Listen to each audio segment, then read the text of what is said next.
Oke. Halo mahasiswa, selamat datang dan selamat bergabung dalam kegiatan tutorial online untuk mata kuliah ekonomi manajerial di sesi ketiga ini.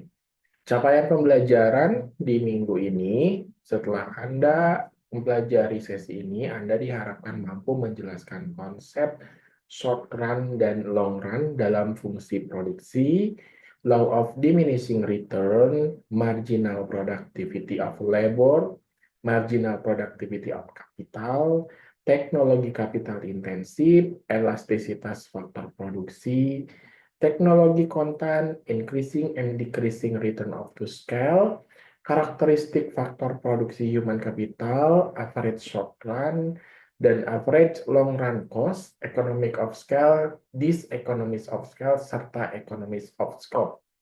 Nah, itu yang harus Anda baca, Anda pelajari di sumber belajar utamanya di BMP Ekma 4312 serta materi pendukung lainnya yang relevan. Ya, jangan lupa ini adalah sesi ketiga. Dalam sesi ketiga ini tidak hanya ada diskusi dan juga latihan, tapi akan ada tugas. Nah, tugas ini 2 minggu, jadi sebaiknya Anda selesaikan tugasnya juga ya, wajib dikerjakan di tugas satu ini. Oke, saya akan share materi pengantarnya. Silakan disimak dengan baik ya.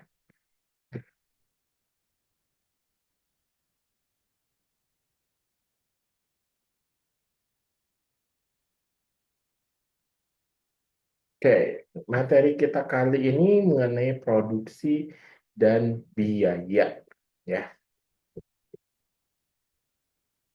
Tadi sudah disampaikan capaian pembelajarannya. Nah, definisi dari produksi. Produksi adalah pengalokasian kombinasi faktor produksi untuk menghasilkan keluaran dan suatu produk atau output ya. Jadi faktornya ini semua sumber daya yang digunakan di dalam proses produksi ini. Nah, dalam proses produksi kita bisa istilahkan bahwa atau kita lambangkan sejumlah produknya itu adalah key. Ya, produsen menggunakan faktor produksi kapital dan tenaga kerja. Kapital itu dilambangkan K, gitu ya, dan tenaga kerja itu dilambangkan L atau labor.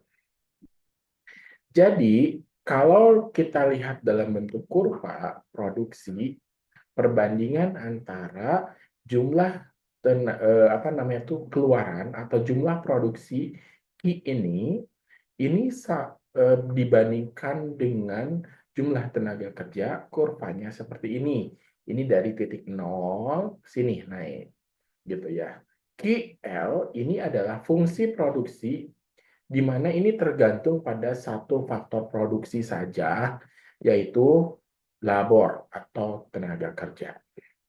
Ya. Fungsi produksi menggambarkan antara kombinasi dari input, ya, yaitu faktor produksi dengan jumlah keluaran atau output. Karakteristik fungsi produksi ini menentukan struktur biaya selanjutnya. Nah, fungsi produksi ada jangka pendek, ada jangka panjang. Jangka pendek dia sedikit gitu ya produksinya. Ini ada satu faktor produksi yang berubah jumlahnya.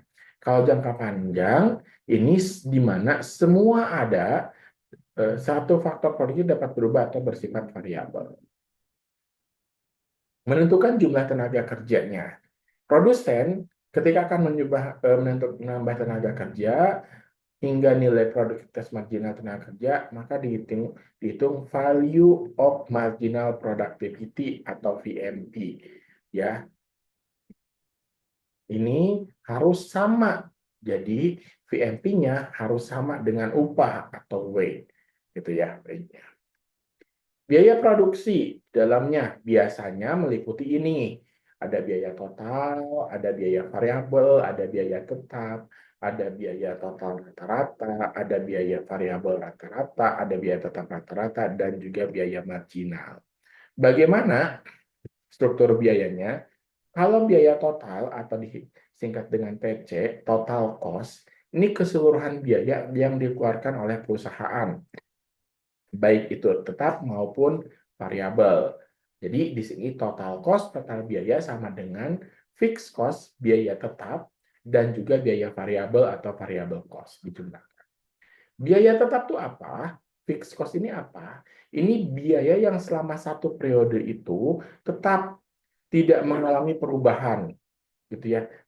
Biaya tidak dipengaruhi oleh setiap perubahan input. Artinya mau apa namanya tuh outputnya, mau misalkan mau input materialnya 20, 30, biayanya tetap, ya seperti itu. Kalau biaya variabel ini berdasarkan tinggi rendahnya jumlah output yang diproduksi, contohnya bahan baku dan bahan bakar, gitu ya. Jadi, nah kalau biaya tetap fixed cost, contohnya sewa lahan ya, setiap bulannya kan tetap tuh sewa lahan. Kalau bahan baku, bahan bakar, misalkan bahan bakunya sekarang 30, itu kan kalau bahan bakunya jadi 40, biayanya naik, itu makanya variable cost. Nah, kalau biaya total rata-rata, tadi kan berarti biaya total itu, total cost itu fixed cost ditambah variable cost. Nah, jadi kalau rata-ratanya adalah average cost-nya, total cost tadi, dibagi jumlah unit yang diproduksi, dibagi Q. Kalau biaya tetap rata-rata, gitu ya, yaitu average fixed cost-nya sama dengan fixed cost dibagi jumlah biaya produksi. Kalau average variabelnya berarti variabel cost tadi dibagi jumlah produksi. Kalau biaya marginal, ini biaya tambahan bila terjadi penambahan produksi dalam suatu unit tertentu. Jadi kalau digambarkan dalam struktur kurva itu seperti ini. Ini struktur biaya dengan produksi gitu ya. Misalkan biayanya ini Y1 gitu ya. Nah, naik nih BMC sini, kalau misalkan average fixed cost-nya berarti dari sini itu ya, dari sini ke sini, ini untuk average variable cost, average cost-nya jadi segini. Gitu, seperti itu. Oke, nanti bisa kalian pelajari gitu ya sumber-sumber dari tadi. Untuk diskusi juga ini kalian bisa baca, nanti bisa kerjakan gitu ya. Dan yang paling utama adalah di diskusi yang ada di laman web ya. Sekian, ini juga tugasnya gitu ya. Tugasnya juga tugas satu, Anda kerjakan di webnya.